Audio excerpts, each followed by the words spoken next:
জজ সাহেব, এই সে মূল প্রত্যক্ষ দোষী। না জজ সাহেব, আমি দোষী নয়, আমাকে ফাঁসানো হয়েছে। তাহলে কে দোষী আর কে নির্দোষ খুলে বল বাড়া।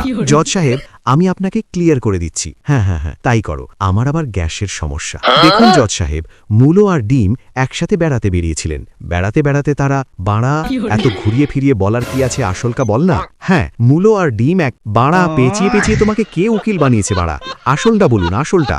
জজ সাহেব, উকিলের কথাটা একবার শুনুন না। হ্যাঁ বলুন। বলছিলাম, ডিম আর মূলো একসাথে বেড়াবার সময় ঝগড়া হয়। মূলো বলে, আমাদের মধ্যে কে সেরা? তখন ডিম বলে, আমি। তখন মূলো বলে, তাহলে পরীক্ষা করা যাক। তখন তারা একটা হোটেলে প্রবেশ করলো আর দেখলো সবাই মাংস না খেয়ে ডিম খাচ্ছে এবং খেতে খেতে বলে ফেলল, ডিমে অনেক প্রোটিন আছে আর শরীর স্ট্রং বানায়।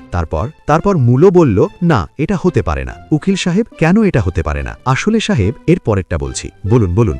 মূলো ডিমকে সঙ্গে করে বাজারে গেল, দেখলো অনেকেই মূলো কিনছে আর বলছে, দাদা, আমার ডিম খেয়ে গ্যাস হয়ে গেছে, আমাকে 1 কিলো মূলো দিন তো। মূলো খেলে গ্যাস দূর হয়। সাহেব, এবার আপনি বিচার করুন, আমার মোকেল দোষী না এই মূলো? সাইলেন্ট। হ্যাঁ, ভেরি ইন্টারেস্টিং। ডিম, এবার তুমি বলো, তুমি কি বলতে চাও? সাহেব, যাহা বলিব সত্য বলিব, সত্য ছাড়া মিথ্যা বলিব না। হ্যাঁ, আমি গ্যাস তৈরি করি ঠিকই, কিন্তু কাউকে মেরে ফেলি না। মূলো, এবার তুমি বলো। সাহেব, আমি তো গ্যাস হলে মানুষের উপকার করি, আমি কারো ক্ষতি করি না। উকিল সাহেব, এবার তুমি বলো। সাহেব, যেহেতু দুজনেই ক্ষতি করেনি, তাহলে দুজনকেই ছেড়ে দিন। ওড়ার এত দ্বারা জানানো যাইতেছে যে 2026 সাল আইন অনুযায়ী তারা দোষী নয়, তাদেরকে খালাস মঞ্জুর করা হলো।